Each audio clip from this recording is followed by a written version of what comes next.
नमस्ते। मेरा नाम जयश्री पालीवाल।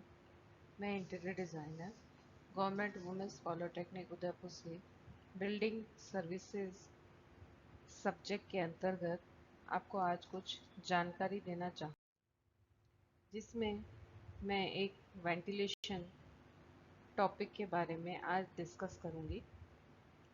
इस टॉपिक से रिलेटेड हम जिन पॉइंट्स को डिस्कस करेंगे वे हैं ventilation, pure ventilation, air circulation, means of ventilations, lighting, type of openings, type of ventilation, natural ventilation and mechanical ventilation.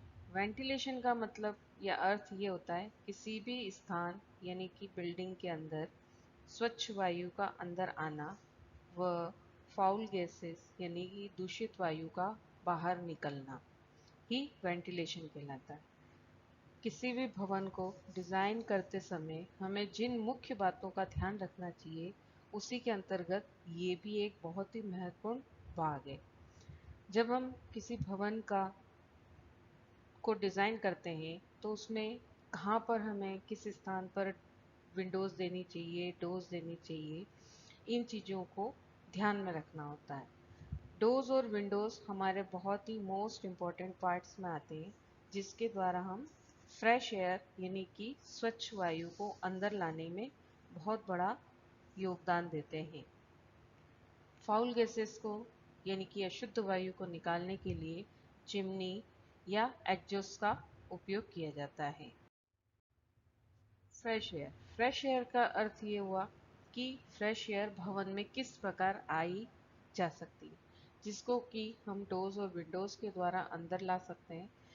जब हम देखते हैं कि फ्रेश एयर यानी कि वो एयर जो कि या वो हवा जो हमें सांस लेने में सहयोगी देती है, वो फ्रेश एयर कहलाती है।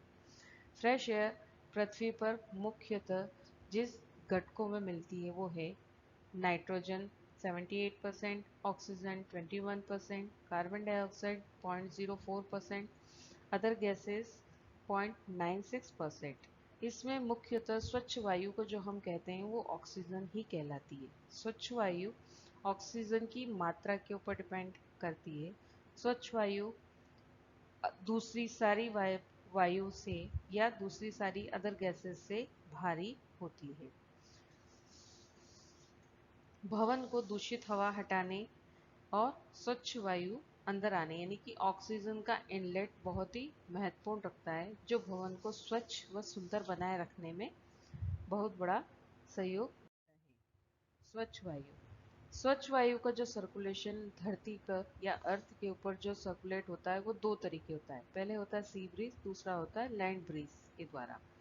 सी ब्रीज डे टाइम में होता है, लैंड ब्रीज नाइट मोड में होता है या नाइट में होता है। इसका अर्थ ये हुआ जब पृथ्वी और पानी यानी कि समुद्र की सतह से दिन के समय ठंडी हवा आती है और दिन के समय धरती पे से यानी कि लैंड से गर्म हवा उस तरफ सर्कुलेट होती है। ये एक सर्कुलेशन दिन भर चलता रहता है। उसका जस्ट विपरीत में अगर हम रात्रि में देखें या नाइट मोड में देखें तो सी से गर्म हवा का फ्लो बहता है और धरती से ठंडी हवा का फ्लो बहता है। तो ये सर्कुलेशन पूरा उल्टा चलता है। ये एक नेचुरल प्रोसेस है जिसे हमें समझना हर वेंटिलेशन पर्पस के लिए बहुत ही जरूरी है। अगर हम फ्रेश एयर को देखें तो वो कूल एयर यानी कि जो ऑक्सीजन है वो ठंडी जब सी ब्रीज में के समय कूल एयर यानी कि ठंडी हवा पृथ्वी की सतह पर घूमती है और वार्म एयर यानी कि वो ठंडी होने के बाद में ऊपर की तरह मूव करके वापस समुद्र की तरफ चली जाती है। इस तरह हम एयर का सेल्फ सर्कुलेशन या ऑटोमेटिक सर्कुलेशन नेचुरल तरीके से अच्छे से देख सकते हैं।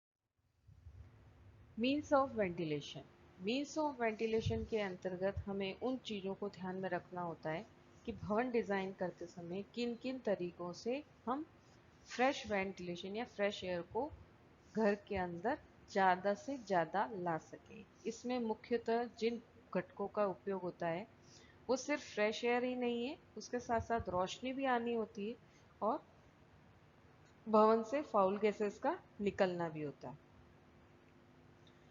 जिन घरों में फ्रेश एयर का आना कम होता है या आवागमन या क्रॉस वेंटिलेशन बहुत ही कम होता है, उन घरों में रहने वाले लोगों की मानसिक और शारीरिक परिस्थिति पर भी बहुत बुरा प्रभाव पड़ता है। इन घरों में अधिकतर हमें देखने को मिलता है कि उन घरों में सिर दर्द, शरीर का भारीपन, नींद न आना, भूख की कमी, थकावट आदि महसूस होने लगती है। साथ ही किसी भी कार्य को करने में मन नहीं लगता। इस तरह की परिस्थिति सार्वजनिक सभाओं में कई बार उत्पन्न हो जाती है। खचाखच भरे हुए थिएटरों में ऐसी स्थिति कई बार पैदा हो जाती है। अधिकतर हम लोगों ने देखा है कि जहाँ पर भीड़ भाड़ वाले इलाके हैं, अक्सर हमारा वहाँ पर दम घुटने लगता है। यानी कि वहाँ पर सबसे बड़ा जो प्रॉब्लम आया है वो है वेंटिलेशन का। यानी कि फाउल गैसेस वहीं पर सर्कुलेट होती है, जो कि ह्यूमन बॉडी के लिए बहुत ही हानिकारक। फ्रेश एयर के साथ साथ एयर के अंदर वायुमंडल में और भी बहुत सारी चीज़ें मिलती हैं, जैसे ह्यूमिडिटी यानी कि आर्द्रता। उसके अलावा प्रकाश की भी बहुत बड़ी ज़रूरत पड़ती है। जिन जगहों पर नम जलवायु ज़्यादा मिलती है, उन स्थानों पर रोगों के जीवाणुओं का विकास अधिक गति से होता है। इसी तरह अधिक सूखी हवा भी स्वास्थ्य के लिए अच्छी नहीं होती है। अधिक सूखी हवा मुख्यतः रेगिस्तानी इलाकों में ज़्यादा मिलती है। उसी तरह का स्वस्थ जीवन के लिए हवा में नमी की मात्रा भी स्किन के लिए उपयुक्त होती है। बहुत ज़्यादा शुष्क भी स्किन के लिए बहुत रूखा प्रभाव डालती है। काम करने के लिए भी उपयुक्त रोशनी का होना नितांत आवश्यक है। प्राकृतिक रोशनी स्वास्थ्य के लिए बहुत अच्छी होती है। कम रोशनी में कार्य करना कठिन होता है। कार्य कम रोशनी में आंखों पर बुरा प्रभाव होता है तथा सिरदर्द होने लगता है। बहुत तेज रोशनी भी आंखों का प्रतिकूल प्रभाव डालती है। आधुनिक चिकित्सक विशेषज्ञों ने मानव शरीर के लिए स्वास्थ्य परिस्थिति में भी भवनों में उपयुक्त रोशनी को बहुत ही महत्वपूर्ण बताया है। जिस प्रकार आप देख सकते हैं कि ये एक चित्र दिया गया है, इसमें बड़ी बड़ी विंडोज दी गई है जिससे बहुत अच्छी सनलाइट या डे लाइट भी आ रही है। उसके अलावा वेंटिलेशन भी है। प्लस इसके साथ साथ हम ये भी देख सकते हैं कि इसमें जो फर्नीचर डिज़ाइन किया गया है वो भी थोड़ा दूर दूर और आरामदायक बनाया गया है। रोशनी रोशनी को हम कितने तरीकों से घर के अंदर प्रवेश ले किया जा सकता है। रोशनी प्राकृतिक रोशनी, दूसरी है सहायक रोशनी यानी कि इनडायरेक्ट रोशनी, और लास्ट है कृत्रिम प्रकाश यानी कि लाइट और बल्ब से जिनका उपयोग किया जा सकता है। सूर्य से इनडायरेक्ट रोशनी जो हमें मिलेगी वो भवन के ऊपर तिरछी गिरती है। तिरछी गिरने के बाद जो रिफ्लेक्शन से हमें बहुत अच्छे से समझ में पूरे भवन में रोशन कर देती है। इस रोशनी को अंदर आने के लिए मुख्यतः डोर्स और विंडोज बहुत बड़ी भूमिका निभाते हैं। इसके साथ साथ विंडोज के ऊपर जो शेड्स लगे रहते हैं उससे भी रोशनी, जो तीव्र रोशनी का प्रभाव है, उसको रोक सकते हैं और इनडायरेक्ट रोशनी उसको सर्कुलेशन को अंदर हम प्रवेश करा सकते हैं। एयर का फ्लो तो हमें मिल ही रहा है, लेकिन लाइट का फ्लो भी हमें प्रॉपर मिलना चाहिए ताकि घर के किसी भी कोने में कहीं पर भी अंधेरा और एयर का सर्कुलेशन न। अब वेंटिलेशन वेंटिलेशन मुख्यतः जिस पे डिपेंड करते हैं वो है पूरे ओपनिंग वे भाग हैं जो किसी भी बिल्डिंग में डिज़ाइन करते समय हमें उन चीज़ों को ध्यान में रखना चाहिए कि कितनी ओपनिंग देनी चाहिए और कितनी, कहाँ पर उसकी उपयोगिता है। ओपनिंग मुख्यतः 3 प्रकार की होती है। डोर के द्वारा होती है, दूसरी विंडोज के द्वारा और तीसरी ओपनिंग्स होती आर्चेस के द्वारा। आर्चेस वॉल के अंदर एक कटआउट निकाला जाता है जिसमें बाहर की तरफ बालकनी या कॉरिडोर किसी से भी कनेक्टेड किया जाता है, जिसे पूरा आर्चेस के फॉर्म में या फ्लैट आर्च के रूप में दिखाया जा सकता है, जिसमें इस चित्र में दिखाया गया है हाइट और विड्थ को डोर स्लाइडिंग डोर की तरह मैनेज किया है और दोनों साइड बराबर रोशनी छोड़ी, हेड रूम भी छोड़ा हुआ है और बैक रूम, और ये सीलिंग भी छोड़ी गई है। ठीक इसी का प्राकृतिक रूप में देख सकते हैं कि ये एक पूरा वेंटिलेशन है कि ओपनिंग छोड़ी गई है बड़ी, जिसको कि कोर्टयार्ड यानी कि ओपनिंग लॉन या लॉन्जर की तरफ से लिविंग एरिया में बहुत अच्छे से जोड़ा गया है। ओपनिंग्स ओपनिंग्स जब हम देखते हैं तो वो किन किन तरह से, विंडोज विंडोज जो कि ऑपरेटेबल होनी चाहिए, खुलने और बंद करने वाली होनी चाहिए, जिसके जिसके द्वारा हम हमारे उपयोग के अनुसार चाहे जितनी रोशनी और हवा को अंदर आने या जाने से प्रकार से बनाया जा सकते हैं। उसके अलावा विंडोज़ के डिज़ाइंस बहुत तरीके के होते हैं। डोर्स भी आप बहुत अच्छे से सुंदर, बड़े और व्यवहारिकता या उपयोगिता के अनुसार डिज़ाइन कर सकते हैं। आर्चेस भी किसी दो भागों को एक दूसरे से बराबर जोड़े बनाए रखने के लिए किया जा सकता है। उसके अलावा वेंट्स भी आप डिज़ाइन कर सकते हैं, स्काईलाइट्स आप डिज़ाइन कर सकते हैं, जिससे भवन में मैक्सिमम वेंटिलेशन की हो। जिस तरीके से वेंटिलेशन होता है उसके साथ साथ हमें इन चीज़ों का भी ध्यान देना चाहिए कि सन का डायरेक्शन के अकॉर्डिंग ही हमें सन शेड डिज़ाइन करने चाहिए। सन शेड डिज़ाइन करते समय हमें ध्यान रखना चाहिए कि सन की डायरेक्शन के अकॉर्डिंग ही छज्जे या निकाले जाएं। इन छज्जों के अकॉर्डिंग ही डायरेक्ट और इनडायरेक्ट फॉर्म में हम बहुत अच्छे से सनलाइट का उपयोग किया जा सकता है और फाउलर गैसेस का एग्जिट भी किया जा सकता है। जिस तरीके से इस डायग्राम में आप देख रहे हैं कि वेंटिलेशन को किस तरीके से चेंज करके इनडायरेक्ट और डायरेक्ट फॉर्म में हम इसका उपयोग अपने भवन में, बिल्डिंग्स में, अपार्टमेंट्स में बहुत अच्छे से किया जा सकता है। इसी तरीके से ये एक 2D प्लान दिया गया है जिसके अंदर एक ड्राइंग रूम, एक डाइनिंग, किचन, बाथ और 2 बेडरूम्स डिज़ाइन किए गए हैं। इसमें आप बहुत अच्छे से देख सकते हैं कि डोर के जस्ट सामने छोटा सा एक सोफ़ा वगैरह रखा है, लेकिन डोर के जस्ट इस साइड में और इस साइड में एक एडजस्टेबल विंडोज़ बनाई गई है। एक विंडो बहुत बड़ी बनाई है, इस विंडो के जस्ट अपोजिट साइड में ही छोटी विंडो डिज़ाइन करी गई है, स्मॉल विंडो। इस स्मॉल विंडो के बीच में ही किचन, ताकि किचन का वेंटिलेशन पूरा बहुत अच्छे से किया हो सके। अब हम इस रूम्स के अंदर एंटर करते हैं तो रूम में ये डोर एक बहुत अच्छी ओपनिंग का काम कर रहा है, उसके साथ साथ दो एक छोटी छोटी विंडोज दी गई है जिससे फाउल गैसेस का एग्जिट बहुत अच्छे से हो सकता है। इसी प्रकार जब हम आगे बढ़ते हैं तो यहाँ एक टॉयलेट डिज़ाइन किया गया है जिसका एक्सटीरियर इस डोर के द्वारा और यहाँ पर एक एग्जॉस्ट या वेंट के द्वारा किया जा सकता है। सी ए सेकेंड रूम है जिसमें डोर से फ्रेश एयर्स का इनलेट है और फाउल गैसेस का मैक्सिमम विंडो से एग्जिट मिल रहा है। अब हम आते हैं टाइप ऑफ वेंटिलेशन।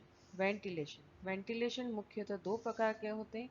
एक होता है natural ventilation, doors, Windows, openings, wall, right ventilations के द्वारा होता है, जो हम अभी अच्छे से समझ चुके हैं। उसके अलावा मैकेनिकल वेंटिलेशन, जो कि फैंस, मोटर के या इलेक्ट्रिक के द्वारा चलने वाले यंत्रों के द्वारा उपयोग करके हम कर सकते हैं। इस डायग्राम में दिखाया गया है कि किस तरीके से जब हम अलग अलग जगह की उपयोगिता के अकॉर्डिंग हम किस किस तरीके की फाउल गैसेस या फ्रेश एयर का इनलेट कर सकते हैं। ये एक ड्राइंग रूम या लिविंग एरिया है जहाँ पर फाउल गैसेस या फ्रेश एयर को कैसे मैनेज किया जा सकता है। उसके अलावा किचन की फाउल गैसेस को चिमनी के द्वारा सक करके ऊपर पहुँचाया जा रहा है और टॉयलेट या वॉशरूम के एरिया को भी बाहर निकाला जा रहा है। एयर का सर्कुलेशन पूरे घर के चारों तरफ बराबर बना रहता है। इस चीज़ को समझने के लिए सबसे पहले हमें सन डायग्राम्स को भी समझना पड़ेगा। सन डायग्राम में ये ईस्ट, वेस्ट, नॉर्थ, साउथ दिए गए हैं। सन का जो डायरेक्शन है वो समर के समय बिल्कुल हेड के ऊपर ही चलता है, लेकिन विंटर के समय हल्का सा तिरछेपन से आता है। इसीलिए जब दो किसी भी बिल्डिंग को डिज़ाइन करते हैं तो हम मैक्सिमम ओपनिंग या डोर्स और विंडोज उन जगहों पर प्लेस आउट करना चाहिए कि उनका क्रॉस वेंटिलेशन बहुत आसानी से हो सके। जिस तरीके से इस डायग्राम में दिया गया है, क्रॉस वेंटिलेशन विंडो से होकर और फाउल गैसेस का एग्जिट जो है वो स्काईलाइट से किया गया है। सेम इसी तरीके से इस डायग्राम में भी हर जगह, हर रूम में पार्टीशन में फ्रेश एयर का इनलेट अलग और फाउल गैसेस का एग्जिट बिल्कुल अलग दिखाया गया है। इनसाइड एयर जो स्पीड है, अगर हम देखें तो cross ventilation window to window just सामने ही रहेगा, जिसमें बिल्कुल फ्रेश एयर का इनलेट और फाउल गैसेस का एग्जिट इस तरीके से मैनेज किया जा सकता है। वेंटिलेशन में मुख्यतः जितना हो सके किसी भी बिल्डिंग में डिज़ाइन करते समय हमें बहुत ध्यान रखना चाहिए कि क्रॉस वेंटिलेशन या नेचुरल वेंटिलेशन का अधिक से अधिक उपयोग करना चाहिए। क्रॉस वेंटिलेशन डिज़ाइन करते समय हम जिन चीज़ों को ध्यान में रखना चाहिए, जब हम किसी रूम को डिज़ाइन करते हैं तो यहाँ पर कुछ डायग्राम्स दिए गए हैं, जिसमें एक वॉल गई है, यहाँ पर फ्रेश एयर का इनलेट और फाउल गैसेस का आउटलेट भी एक ही डोर से। ये कंडीशन बहुत ही हार्मफुल और बहुत ही डेंजरस क्रिएट हो जाती है, क्योंकि यहाँ पर बहुत ज़्यादा सफोकेशन और अनकंफर्टेबल फील होता है। उसका कारण ये रहता है कि यहाँ पर फाउल गैसेस को निकलने के लिए कोई भी स्पेस नहीं है, सिर्फ एक ओपनिंग से ही सभी चीज़ें मैनेज हो रही है। इसका बेस्ट एग्जांपल अगर आपको देखना है तो आप जब अपने स्टोर रूम में जाते हैं तो वहाँ पर आपका थोड़े टाइम बाद दम घुटने लगता है, क्योंकि वहाँ पर एग्जिट करने के लिए फाउल गैसेस के लिए कोई स्पेस नहीं होती है या फिर क्लोज की हुई होती है।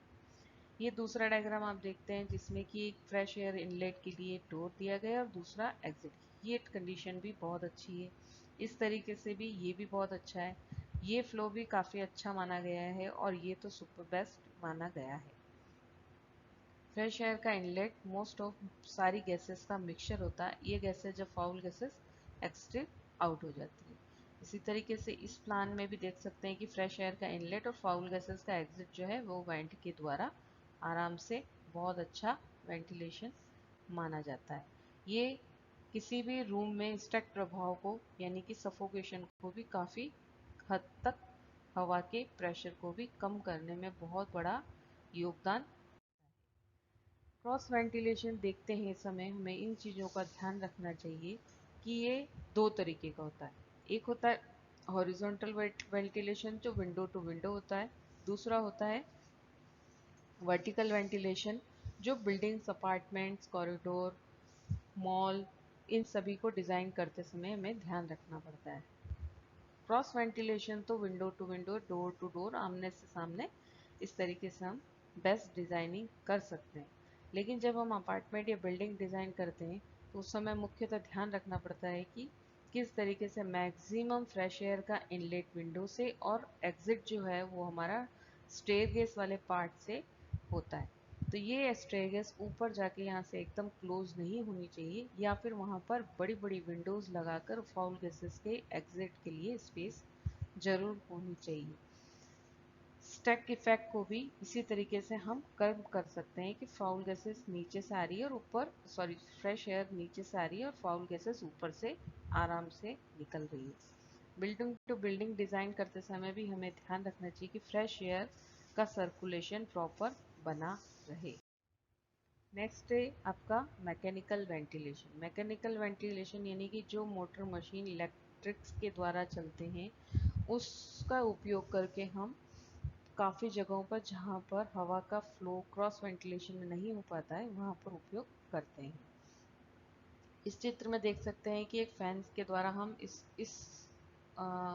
एरिया में बहुत अच्छे से लाइट विंडोज़ के साथ और एयर का सर्कुलेशन हम फैन के साथ मेंटेन कर रहे हैं। बेस्ट इनलेट इस तरीके से दिया गया है और एग्जॉस्ट यानी फाउल गैसेस को सक करके इस तरीके से यहाँ पर दिखाया गया है। एग्जॉस्ट का उपयोग करके ही भी हम फाउल गैसेस को निकालना और फ्रेश एयर का इनलेट बहुत अच्छे से कर सकते हैं। उसके अलावा भी एक उपयोग बहुत अच्छा है कि इसको डक्टिंग फॉर्म में भी आप उपयोग कर सकते हैं। जो जगह छोटी छोटी होती है या कम होती है, जहाँ पर फाउल गैसेस को एग्जिट करने के लिए स्पेस कम होती है, वहाँ पर हम डक्ट्स का यूज़ करते हैं। मैकेनिकल वेंटिलेशन हर जगह पर उपयुक्त तो जरूरत पड़ती है। जैसे एक ये डायग्राम दिया गया है, पिक्चर दिया गया है, जिसके अंदर एक वॉश एरिया का पूरा वॉशरूम का बनाया गया है, जिसमें ये एक विंडो बनाई गई है और ऊपर की तरफ वेंटिलेशंस वगैरह भी बनाए गए हैं। प्रयुक्त वेंटिलेशन में प्रयुक्त जो कई प्रकार के जलवायु पर निर्भर करता है। उदाहरण के लिए गर्म व नम जलवायु में घुसपैठ को कम करने व रोकने के बीच बीच वाला संघनन तो तब होता है जब किसी इमारत के अंदर से गर्म व नम एक दीवार, छत या फर्श में प्रवेश करती है और ठंडी सतह से मिलती है को कम करने की आवश्यकता होती है। इन मामलों में एक सकारात्मक यांत्रिक दबाव वेंटिलेशन सिस्टम अक्सर उपयोग में लिया जाता है।